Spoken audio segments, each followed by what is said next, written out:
On the face of it, उसके चेहरे पर। इसका जो मेन पात्र है वो दो हैं, एक तो है मिस्टर लैम्ब और दूसरा है डेरी।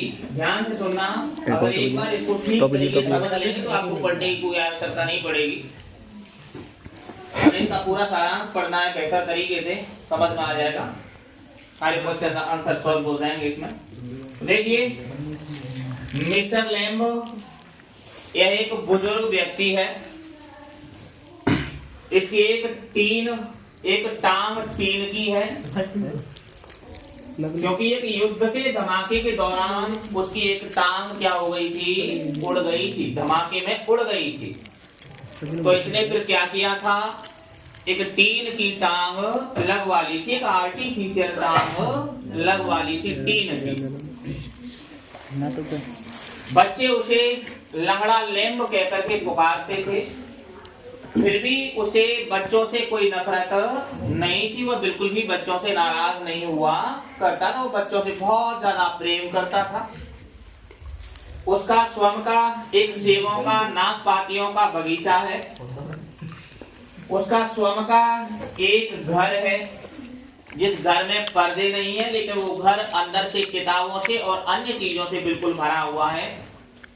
वह एक बहुत ही दयालु व्यक्ति है, जो ओल्ड मैन है। वह अपने बगीचे के दरवाजे हमेशा खुले रखता है। कोई भी उसके बगीचे में अंदर आए, कोई भी उसके बगीचे से बाहर जाए, उसे कोई मतलब नहीं है। कोई भी अंदर आता है उसके पास, उसके बगीचे में, वह सभी से बहुत ज्यादा प्रेम करता है। वह बच्चों से बहुत ज्यादा प्रेम करता है। बच्चे जैसे ही उसके बगीचे में अंदर आते हैं सेब खाने के लिए, नाशपाती खाने के लिए, तो वह उन्हें सेब खिलाता है, नाशपाती देता है, उनसे पास में बैठ करके उन्हें प्रेरणा देता है, उन्हें अच्छी अच्छी बातें सिखाता है। वह बच्चों के लिए क्या बनाता है, टॉफी। वह बच्चों के लिए टॉफी बनाता है और वह बच्चों के लिए मुरब्बा बनाता है। क्या बनाता है, मुरब्बा। तो ये बहुत ही अच्छा आदमी है, जो हर किसी से बहुत ज्यादा प्रेम करता है, बगीचे के दरवाजे हमेशा खुले रखता है, दयालु व्यक्ति है। चाहे उसके बगीचे में कोई भी आए जाए, उसे कोई फर्क नहीं पड़ता। दूसरा इसका जो कैरेक्टर है, पात्र है, वो है डेरी। यह एक बच्चा है और यह लगभग 14 साल का है। यह बच्चा लगभग 14 साल का है। इसका जो चेहरे का एक तरफ का जो हिस्सा है वो जला हुआ है। इसके चेहरे का एक तरफ का हिस्सा, देखो बर्न्ड फेस, इसके चेहरे का एक तरफ का हिस्सा है वह जला हुआ है। यानी चेहरे पर क्या फैल गया था, एसिड, तेजाब फैल गया था, उससे चेहरे के एक तरफ का हिस्सा क्या हो गया, जल गया था। यह लगभग 14 साल का लड़का है, लेकिन जो इसका जो चेहरे का एक तरफ का हिस्सा जल गया है, तो वो सोचता है कि जैसे ही संसार के लोग मेरे चेहरे को देखते होंगे तो मेरे चेहरे को देखकर मुझसे बहुत ज्यादा क्या करते होंगे, नफरत करते होंगे। क्योंकि संसार के लोग सोचते होंगे मेरे चेहरे के बारे में कि ऐसा कुरूप, ऐसा भद्दा, ऐसा बकवास चेहरा हमने अपने जीवन में अभी तक कभी देखा नहीं है। तो बेचारा हमेशा एकांत जगह की तलाश में इधर उधर घूमता रहता है। तभी अचानक उसके मन में एक विचार आया कि ये जो बगीचा है शायद हो सकता है ये एक एकांत बगीचा हो, सुनसान बगीचा हो। तो वह क्या करता है, लोगों की नजरों से बचने के लिए, लोगों से दूर रहने के लिए वह दीवार को फांद कर कहाँ चला जाता है, उस बगीचे में चला जाता है। जैसे ही वह उस बगीचे में अंदर पहुंचता है तो अंदर उसे कौन मिल जाता है, मिस्टर लैम्ब। अंदर उस बगीचे में उस बगीचे का मालिक मिस्टर लैम्ब मिल जाता है। तो मिस्टर लैम्ब ने उसे कहा, कौन हो आप, कौन हो आप, कैसे आए। अच्छा, डेरी ने सोचा था कि यह बगीचा बिल्कुल सुनसान है, इस बगीचे में कोई नहीं है, तो मैं लोगों की नजरों से बचने के लिए इस बगीचे में आराम से क्या कर सकता हूँ, बैठ सकता हूँ, ताकि लोगों की नजर मेरे ऊपर ना पड़े। क्योंकि वह बहुत दुखी रहता था, वो सिर्फ हमेशा यही सोचता रहता था कि जितने भी संसार के लोग हैं वो मेरे बारे में सोचकर सिर्फ यही सोचते होंगे कि यार कितना भद्दा कुरूप चेहरा है, इससे दूर रहिए। ये हमारे मतलब उसे पसंद नहीं करते होंगे। क्योंकि वो कह रहा है कि जब भी मैं अपने चेहरे को शीशे के अंदर देखता था तो मुझे मेरे चेहरे से खुद मुझे ही नफरत थी, मैं खुद अपने चेहरे से प्रेम नहीं करता था। तो अब क्या हुआ, उसने कहा डेरी ने कि आप हो इस बगीचे में? बोला ना, तुम्हें पता नहीं था मैं हूं? जब मैंने सोचा था, डेरी ने कहा मैंने सोचा था यह बगीचा कैसा है, सुनसान है, एकांत बगीचा है, इसमें कोई और नहीं है। लैम बोला कोई दिक्कत नहीं है, आप आए, कोई दिक्कत नहीं है। मैंने तो हमेशा इस गार्डन के बगीचे के दरवाजे हमेशा खुले रखता हूँ, कोई भी बच्चा अंदर आए, कोई भी बच्चा बाहर जाए, मुझे कोई नफरत नहीं है। लेकिन तुम ही एक अकेले ऐसे हो जो दीवार को फांद करके अंदर आए हो। तुम्हें दीवार को फांद कर अंदर नहीं आना चाहिए। अच्छा एक बात बताइए, अगर आपको ये पता होता कि मैं इस बगीचे में अंदर हूं तो क्या तुम नहीं आते? बोला नहीं, यह तो घुसपैठ होती, ट्रेसपासिंग। तो इस तरीके से दोनों के बीच में ये वार्तालाप होता रहता है। डेरी ने अपने बारे में सब कुछ मिस्टर लेम को बताया और मिस्टर लेम ने अपने बारे में सब कुछ बताया। तो डेरी हमेशा नेगेटिव सोचता था ना संसार के बारे में, संसार के लोगों के बारे में। तो अब देखिए उसने उस जो बूढ़ा बगीचे का मालिक था, मिस्टर लेम था, उसने एक प्रेरणा दी उसे और उसे कहा कि देखिए संसार के लोग आपके बारे में क्या सोचते हैं इससे आपको कोई मतलब नहीं है। आप लोग जैसे अंदर से बाहर से दिखते हैं ना, वैसे अंदर से नहीं होते। आपको सिर्फ अपने बारे में सोचना है, आपको लोगों के बारे में बिल्कुल नहीं सोचना है कि लोग क्या काम करते हैं, लोग तुम्हारे बारे में क्या कहते हैं, कोई मतलब नहीं है इससे।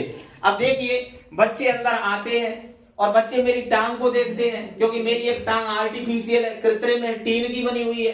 तो बच्चे मुझे लंगड़ा लैम्ब कहते हैं, बच्चे मुझे लंगड़ा लैम्ब कहते हैं, लेकिन मुझे फिर भी कोई नफरत नहीं है। मैं बच्चों से फिर भी प्रेम करता हूं, मैं बच्चों के लिए फिर भी टॉफी बनाता हूं, मैं बच्चों के लिए मुरब्बा बनाता हूं, मैं बच्चों को खिलाता हूं, फिर भी बच्चे मेरे पास हर रोज आते हैं, मुझे कोई नफरत नहीं है। तो इसी तरीके से आपको भी संसार के लोगों के बारे में बिल्कुल नहीं सोचना चाहिए। संसार के लोग आपसे क्या कहते हैं इससे आपको कोई मतलब नहीं है। आपको तो सिर्फ अपने बारे में देखना है कि आप स्वयं कैसे हो, आपको संसार के लोगों से कोई मतलब नहीं है। फिर उन्होंने एक एग्जाम्पल दिया था कि खरपतवार का और फूलों का।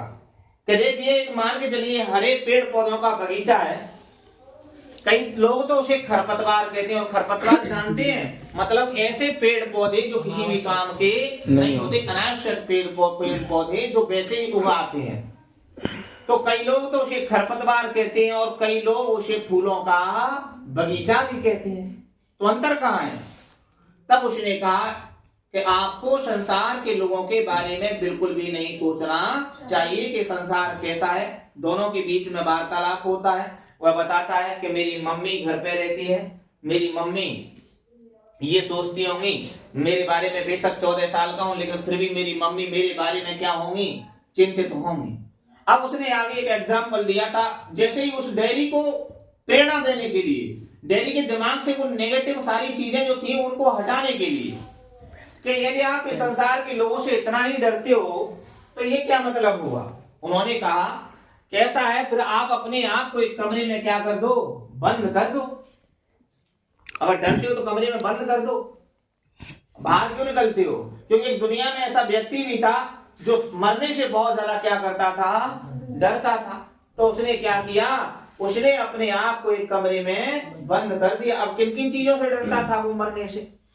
वो सोचता था कि अगर मैं घर से बाहर निकलूंगा तो एक बश मेरे ऊपर होकर के निकल जाएगी, मैं कुचल जाऊंगा, मैं मर जाऊंगा, या फिर आकाशीय बिजली मेरे ऊपर गिर जाएगी तो मैं मर जाऊंगा, या फिर कोई घातक बीमारी वाला व्यक्ति मेरे पास बैठा होगा और श्वास के माध्यम से उस घातक कीटाणुओं को मेरे अंदर मैं श्वास के द्वारा अंदर ले लूंगा तो मुझे बीमारी हो जाएगी तो मैं मर जाऊंगा, या फिर कोई गधा मुझे लात मार देगा तो मैं मर जाऊंगा, या फिर मैं किसी लड़की के प्रेम के चक्कर में पड़ गया, वो लड़की मुझे छोड़कर चली गई तो मैं मर जाऊंगा, या किसी ने केले का छिलका खाकर के उस सड़क पर फेंक दिया और मैं उस केले के छिलके से फिसल गया और नीचे गिर गया, तो लोग मुझे देख करके क्या करेंगे? हंसेंगे, तो मैं मर जाऊंगा।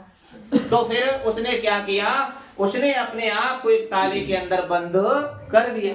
बोला हमेशा के लिए? कि नहीं नहीं, हमेशा के लिए क्यों? जिस कमरे में वह बंद था उस दीवार के ऊपर एक तस्वीर टंगी हुई थी और वो तस्वीर सीधे कहां पर गिरी? उसके सिर पर गिरी और उसकी वहीं पर मौत हो गई। तो अगर ऊपर से तुम्हारी आई गई है तो तुम चाहे 9 तारे में का 36 तारे में बंद रह जाओ, तब तुम अनजान हो जाको राके साइया मार सके ना कोई, और जाके यारी ऊपर ते भाई बचा सके ना कोई। तो इस तरीके से दोनों के बीच में जो वार्तालाप हुआ सारी चीजें बहुत बेहतर तरीके से मिस्टर लैम ने उसे समझ आई। अब देखिए एक इसमें पात्र और है, वो है इसकी माँ। कौन है?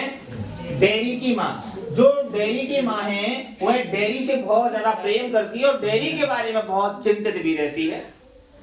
तो जब डैनी ने उसे मिस्टर लैम से ये कहा कि बाबा अब तो ऐसा है, अब मुझे कहाँ जाने दो, मेरी मम्मी बहुत ज्यादा चिंतित रह रही होगी, तो मुझे अब कहाँ जाना है? मुझे मेरे घर पर जाना है। तो लैम ने कहा तुम्हारे पास टांग है, आप चले जाओ, कोई दिक्कत नहीं है। लेकिन डैनी ने एक बात कही कि बाबा मुझे आपसे बात करना बहुत अच्छा लगा और मैं जाऊंगा जरूर, लेकिन वहां से वापस जरूर आऊंगा। तो लैम ने कहा कि एक बार जाने के बाद कोई नहीं आता, ये तो अच्छा बहाना है वहां पर जाने का। एक बार मेरे पास से कोई व्यक्ति चला जाता है तो वापस कभी जीवन में नहीं आता। लेकिन डैनी ने उसे वादा किया कि बाबा मैं ऐसा नहीं हूं, तुम जानते नहीं हो मैं क्या कर सकता हूं, मैं जरूर आऊंगा तुम्हारे पास। और डैनी वहां से अपनी माँ के पास चला जाता है और माँ के पास जाने के बाद डैनी ने सब कुछ अपनी माँ को बताया मिस्टर लैम के बारे में। हालांकि मिस्टर लैम की माँ ने डैनी की माँ ने मिस्टर लैम के बारे में कुछ भी अच्छा नहीं सुन रखा था। तो उसने डैनी की माँ ने डैनी से बहुत मना किया कि तुम अब वहां पर बिल्कुल नहीं जाओगे, तुम यहीं पे रहोगे, तुम नहीं जाओगे। लेकिन डैनी ने कहा कि मैं जाऊंगा, मैं जरूर जाऊंगा, मैं उसे वादा करके आया, वो बहुत अच्छा आदमी है माँ, वो बुरा नहीं है, तुमने उसके बारे में बिल्कुल गलत सुन रखा है। और वहां से फिर वह कहां भाग गया? उस बगीचे में, यानी मिस्टर लैम के पास भाग गया। उधर जैसे ही वो बगीचे में पहुंचता है उससे पहले मिस्टर लैम ने एक सीढ़ी ली, एक चढ़ी ली और कहां पर चढ़ गया? सीढ़ी के ऊपर सेब तोड़ने के लिए चढ़ गया। उधर क्या हुआ? बाकी वो सीढ़ी थी वो पीछे की ओर गिर गई और संग को चलो आओ मिस्टर लैम, वो बाबू चलो आओ, नीचे गिर पड़ो तो भगवान है प्यारो है, वो ऊपर पहुंच गो। जैसे ही डैनी वहां पर पहुंचता है बगीचे में, वो देखता है हेलो मिस्टर लैम, बाबा मैं आएगो, तू कहाँ है? बच्चे जिंदो है कमर को कहता हूँ, बोल ना रो बाबा हो तो बोले बाबा तो मैं कहीं हती नहीं हूँ, बेटा ही तो बाबा का है, वो गुड़मुड़ू है वो, बाबा मर गए, बाबा ऊपर पहुंच गए।